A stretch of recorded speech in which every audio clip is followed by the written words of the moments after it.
बुजुर्ग और दिव्यांग व्यक्तियों के टीकाकरण के लिए उनके घरों के नजदीक कैंप लगवाकर उनका टीकाकरण किया जाएगा। सभी नागरिकों से अपील की जाती है कि उनके आसपास रहने वाले दिव्यांग व्यक्तियों को कोविड-19 के टीकाकरण के लिए नजदीकी कैंप तक ले जाने में उनकी मदद करें। अपना और अपने परिवार का टीकाकरण करवाएं। हम सुरक्षित, देश सुरक्षित। राष्ट्रीय स्वास्थ्य मिशन, स्वास्थ्य विभाग, हरियाणा द्वारा जनहित में जारी।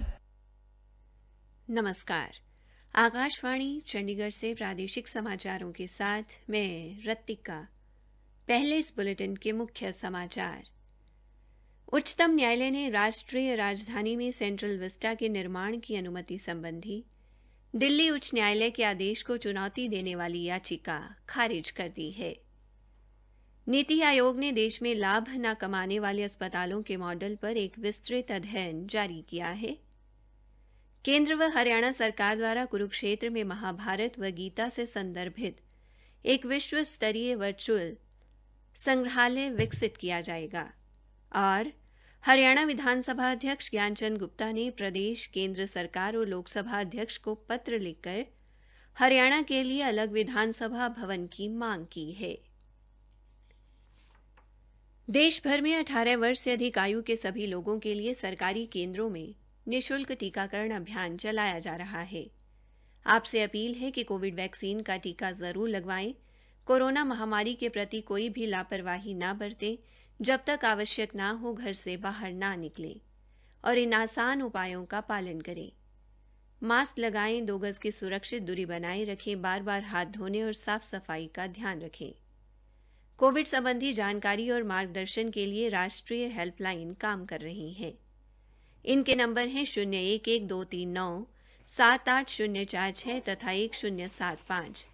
हरियाणा का हेल्पलाइन नंबर 8558893911 है, जबकि चंडीगढ़ का नंबर 9779558282 है। जानकारी लेने के लिए इन हेल्पलाइन नंबरों पर फोन करें। अब समाचार विस्तार से। उच्चतम न्यायालय ने राष्ट्रीय राजधानी में सेंट्रल विस्टा के निर्माण की अनुमति संबंधी दिल्ली उच्च न्यायालय के आदेश को चुनौती देने वाली याचिका खारिज कर दी है। इससे पहले दिल्ली उच्च न्यायालय ने महामारी के दौरान सेंट्रल विस्टा परियोजना के निर्माण पर रोक लगाने से मना कर दिया था। न्यायालय ने परियोजना के खिलाफ प्रेरित याचिका दायर करने के लिए 1 लाख रुपए का जुर्माना भी लगाया था। दिल्ली उच्च न्यायालय ने कहा था कि सेंट्रल विस्टा परियोजना राष्ट्रीय महत्व की परियोजना है और जनता की इसमें दिलचस्पी है। नीति आयोग ने आज देश में लाभ न कमाने वाले अस्पतालों के मॉडल पर एक विस्तृत अध्ययन जारी किया है। नीति आयोग के स्वास्थ्य सदस्य डॉक्टर वी.के. पॉल ने ये रिपोर्ट जारी की। इस अवसर पर डॉक्टर पॉल ने कहा कि निजी क्षेत्र में स्वास्थ्य देखभाल के विस्तार पर अपेक्षाकृत कम निवेश हुआ है। उन्होंने कहा कि लाभ न कमाने वाले क्षेत्र के बारे में रिपोर्ट इस दिशा में एक छोटा सा कदम है।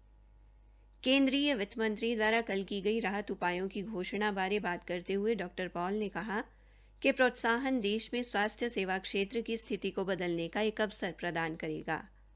यह अध्ययन लाभ न कमाने वाले अस्पतालों के संचालन बारे पूरी जानकारी प्रदान करता है।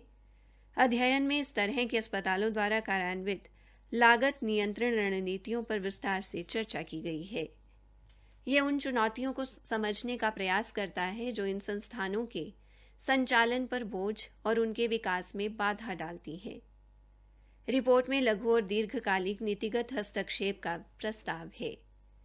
नीति आयोग निजी क्षेत्र के स्वास्थ्य सेवा वितरण तंत्र का व्यापक अध्ययन कर रहा है।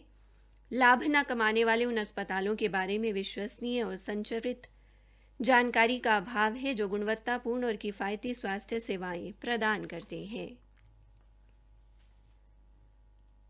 हरियाणा के विभिन्न राजस्व संपदाओं की आबादी देह लाडडोरा में स्वामित्व योजना को कानूनी और वैधानिक मजबूती प्रदान करने की दृष्टि से हरियाणा राजस्व एवं आपदा प्रबंधन विभाग ने 3 विभिन्न अधिनियमों में आवश्यक संशोधनों व समावेश का मसौदा तैयार करने के लिए एक समिति का गठन किया है।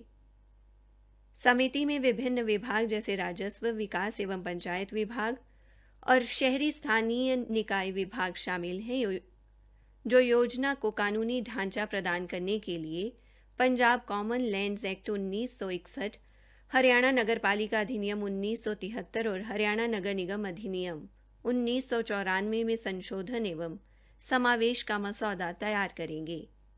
ये 15 दिनों के भीतर अपनी रिपोर्ट देंगे। प्रादेशिक समाचार आकाशवाणी चंडीगढ़ से प्रसारित किए जा रहे हैं।